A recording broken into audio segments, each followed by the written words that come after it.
ऐसा है, कोई गलती अगर बड़े पैमाने पे कोई डिपार्टमेंट की होती है तो मिनिस्टर इस्तीफा देता है। हमारे शिवराज जी पाटिल यहाँ जब बमकांड हुआ तो उनको इस्तीफा देना पड़ा। हमारे विलासराव जी यहाँ चीफ मिनिस्टर थे, विलासराव देशमुख साहब, उनको ये देना पड़ा। रेलवे का एक्सीडेंट होगा तो रेलवे मिनिस्टर देता है। तो ये तो बहुत बड़ी एक बड़ा घपला हो गया है। उसकी जिम्मेदारी लेके उन्होंने इस्तीफा देना चाहिए। ये राहुल जी ने जो मांग की है वो बिल्कुल गलत नहीं, बिल्कुल सही मांग है। उन्होंने इस्तीफा देना चाहिए, क्योंकि वो गद्दी पे बैठने वाला दूसरा जो रहेगा वो ठीक ढंग से कॉन्शियसली काम करेगा। कहाँ लगता है सर, कहाँ पे खामी रह गई या क्या इसके पीछे क्या बैकड्रॉप नजर आता है? नहीं, क्या है, इस देश में अभी रिश्वतखोरी ये वो इतना बढ़ गया है, क्योंकि सरकार ही कानून हाथ में लेके बहुत सारी बातें कर रही है। तो सबको लगता है कि मैं क्यों नहीं करूं, इसलिए सब हो रहा है। देखिए, हमारे प्रधानमंत्री लोगों को कहते हैं सादगी से रहो, गाड़ियां मत इस्तेमाल करो, ये मत करो, वो मत करो, ये बोलते हैं। और खुद उन्होंने जो विमान लिया उसकी करोड़ों रुपए कीमत है। उनके लिए अलग विमान की क्या जरूरत है? उसके पहले प्रधानमंत्री जो रहते थे नेहरू जी के ज़माने से मनमोहन सिंह के ज़माने तक एयर इंडिया का विमान इस्तेमाल करते थे। वैसा कर सकते थे, लेकिन उन्होंने अपना खुद का चाहिए। फिर उसके लिए पेट्रोल कितना खर्चा होता है, उनके कपड़े 4 दफ़ा बदले जाते हैं, उसकी कीमत क्या रहती है। ऐसा है, जो लीडर होता है उसने कहाँ न कहाँ अपना उदाहरण लोगों के सामने, एग्जाम्पल लोगों के सामने रखना बहुत ज़रूरी होता है। गांधी जी यहाँ आए अफ्रीका से, उन्होंने अपने कपड़े क्यों फेंक दिए और खाली धोती पे क्यों चलते थे, आधे नंगे क्यों चलते थे? क्योंकि वो देश भर के गोखले जी ने उनको कहा कि आप पहले देश देखो। देश देखने के लिए ये जहाँ वहाँ गए तो उन्होंने गरीबों की हालात देखी, लोगों के जिस्म के ऊपर, शरीर के ऊपर कपड़े नहीं हैं, ये देखने के बाद उन्होंने कपड़े निकाल दिए। ये कहाँ न कहाँ ये करना चाहिए। माओ से तुंग ने भी अपने काल में सारे लोगों को कपड़े मिलना चाहिए, एक निवाला उनके मुंह में जाना चाहिए, ये सोच के अलग अलग कलर के कपड़े कभी पहने नहीं, एक ही कलर के कपड़े पहने। तो कहाँ ना कहाँ जो ऊपर लीडरशिप करता है ना, उसने लोगों के सामने एक एग्जाम्पल दिखाना जरूर है। हमारे प्रधानमंत्री तो करते नहीं, जो खुद इतना झूठ बोलते हैं कि लोग भी अभी झूठ बोलने लगे। साथ ही राहुल गांधी जी ने एक मामला आया था उत्तर प्रदेश का, जहाँ पर एक नीट का एस्पिरेंट था, उसने सुसाइड की है, उसे मर्डर बताया है। उन्होंने ये कहा है कि ये आत्महत्या नहीं है, ये मर्डर है। क्या कहेंगे, कैसे देख रहे हैं इस वक्तव्य को? सही बात है। ऐसा है कि अभी फिर एग्ज़ाम देना, ये करना, उसने बड़े पैमाने पे तैयारी की होगी। अभी उसको लगता होगा फिर मैं करूं, अभी इतने पेपर अच्छे लिखे, आगे जाके फिर कुछ गड़बड़ हो सकती है। तो उसका ये कहाँ ना कहाँ उसका कॉन्फिडेंस ही कम हो गया, इसलिए उसने ये किया, आत्महत्या की। तो इसके जिम्मेदार तो सरकार है। सरकार ने उसको मारा, ऐसा बोलेंगे तो कोई गलत बात नहीं है। सरकार का ये वजूद कुछ रहा नहीं एडमिनिस्ट्रेशन के ऊपर, एजुकेशन के मामले में कुछ रहा ही नहीं। सरकार एवरीथिंग सरकार ऐसा देखती है, इजी से देखती है, जनता के हित के बारे में कुछ नहीं सोचती। चंद्रबाबू नायडू सरकार ने एक नया रिजीम लाया है, जहाँ पर 2 बच्चों से ज़्यादा बच्चे होने पर तीसरे बच्चे के लिए 30,000, चौथे बच्चे के लिए 40,000 रुपये दिए जाएंगे।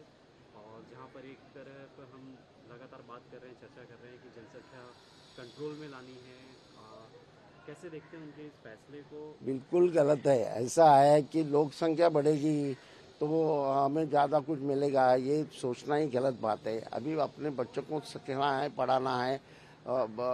तो हर फैमिली, मैं बोलता हूँ मुसलमानों में भी बड़े पैमाने पे आजकल फैमिली प्लानिंग होता है, क्योंकि उनको लगता है कि मेरा बच्चा, मेरे फैमिली में आपको बोलता हूँ, मेरे बाद के सारे जो लोग हैं वो मेरे रिश्तेदार में एक ही बच्चा है। बहुत सारी लड़की है लेकिन एक ही लड़की। लड़की है इसलिए लड़का होना चाहिए, ऐसा भी नहीं है। तो कहाँ न कहाँ ये कॉन्शियसनेस बढ़ गया है कि अपना बच्चा पढ़ना चाहिए, सीखना चाहिए, वो जिंदा रहना चाहिए। अगर मेडिकल फैसिलिटी अच्छी मिलेगी, एजुकेशन अच्छा मिलेगा, तो फैमिली प्लानिंग ऑटोमेटिकली कर रहे हैं। अभी आप उल्टा प्रवास करने जा रहे हैं तो गलत बात है कि वहाँ आंध्र प्रदेश की तादाद अगर कम हो जाएगी तो वहाँ के एमपीज कम हो जाएंगे, एमएलएस कम हो जाएंगे। अरे उसके लिए ये करना चाहिए। मैं ये नहीं कहता हूँ कि उत्तर प्रदेश और बिहार में ज़्यादा ये है इसलिए उनको ज़्यादा उनकी सीटें देनी चाहिए, ऐसी कोई बात नहीं। कहाँ न कहाँ उसका ये विचार होना चाहिए। लेकिन इस तरह से लोगों को कहना कि आप बच्चे करिए, उसके लिए इतना ये देंगे, उतना पैसा देंगे, ये बिल्कुल गलत बात है। ये मेरे ख्याल से उल्टा प्रवास करने की बात है। साथ ही यूनियन मिनिस्टर बंदी संजय कुमार के बेटे जिन पे पॉक्सो के चार्ज लगे थे, उन्होंने कल रात को सरेंडर किया है। कैसे देखते हैं पूरे मामले को, क्या कहेंगे? ऐसा है कि मिनिस्टर के बच्चे, बड़े अधिकारी के बच्चे, पुलिस अधिकारी के बच्चे, सबको ऐसा लगता है कि ये राज हमारा, ये कुछ भी करते हैं। और एक तो मैं बोलूँ क्या, हमारे समाज में औरतों की तरफ देखने का नजरिया ही गलत है। एक उपयुक्त चीज़ है ऐसा मानते हैं, ये बिल्कुल गलत है। कहाँ न कहाँ औरतों को समान अधिकार देने के बारे में खाली पोस्ट में रहने के संविधान में या कानून में रहने से नहीं चलता। मैंने वो एक्सेप्ट करना चाहिए। हर मर्द ने यह एक्सेप्ट करना चाहिए कि हमारे घर की लड़की और लड़का उसमें समानता है, उसको समान अधिकार देने चाहिए, प्रॉपर्टी में समान अधिकार मिलने चाहिए, उसको समान एजुकेशन मिलना चाहिए। ये देखने के बजाय इस तरह से आप करेंगे तो कहाँ न कहाँ ये। और दूसरा ऐसा है कि सेक्स एजुकेशन भी लोगों को, बच्चों को देना चाहिए। सेक्स के बारे में बहुत सारा ये रहता है ना, गलतफहमी, वो भी गलत बात है। और लड़का और लड़की इसमें फ्रेंडशिप कैसी बढ़ेगी वो भी देखना बहुत जरूरी है। अगर ऐसा होता है तो गलत बात है और उनको उसकी ये कानूनी कार्रवाई उसके पर होनी चाहिए। आखिरी सवाल सर, जो हमारे आर्मी चीफ है द्विवेदी जी, उन्होंने कहा है कि पाकिस्तान को डिसाइड करना है कि उसे नक्शे पे रहना है या इतिहास करना है। क्या कहेंगे आप? ये मैंने पढ़ा और मुझे हंसी आई। पाकिस्तान का कोई मिलिट्री का प्रमुख जिस ढंग से बात करता है, इस हमारे इधर करने लगे तो कठिन बात है। ये उनका अधिकार नहीं है, वो प्राइम मिनिस्टर का अधिकार है। पॉलिटिकल लीडरशिप क्या कर रही है? पॉलिटिकल लीडरशिप बोलती है तो बराबर है, मिलिट्री के लोगों ने बोलना ये ठीक नहीं। कहाँ न कहाँ मिलिट्री के लोगों के दिमाग में पॉलिटिकल बातें आ रही हैं, ऐसा मैं समझता हूँ। उनका आज का विधान मैंने पढ़ा, मुझे वो ठीक नहीं लगा। He should not go beyond his beyond his limits. साथ ही दिल्ली में आज सीएनजी के दाम में 1 रुपये और बढ़ोतरी हो गई है और ये 3 दिन में कहा जाए दूसरी बार है। क्या लगता है आपको, पेट्रोल और डीजल के भाव भी बढ़ेंगे आने वाले कुछ दिनों में? नहीं, उन्होंने प्रधानमंत्री ने कहा है कि आहिस्ता आहिस्ता करेंगे, आहिस्ता आहिस्ता बढ़ाएंगे, आहिस्ता आहिस्ता लोगों को सुविधा नहीं देंगे, आहिस्ता आहिस्ता लोगों को तकलीफ देने का काम करेंगे, ऐसे प्रधानमंत्री ही बोले हैं। तो ये होने वाला है। उन्होंने गलती की कि हमारे प्रधानमंत्री वहाँ जाने की ज़रूरत थी क्या इसराइल में, और ईरान के खिलाफ हमने स्टैंड लेने की क्या ज़रूरत थी। और हर बात ये ट्रम्प कहते हैं वैसी करना ये गलत बात है। हमें अच्छी तरह से क्रूड ऑयल यहाँ से मिल रहा था, रशिया से मिल रहा था, ईरान से मिल रहा था, वो चालू रह सकता था, वो क्यों नहीं चालू रखे?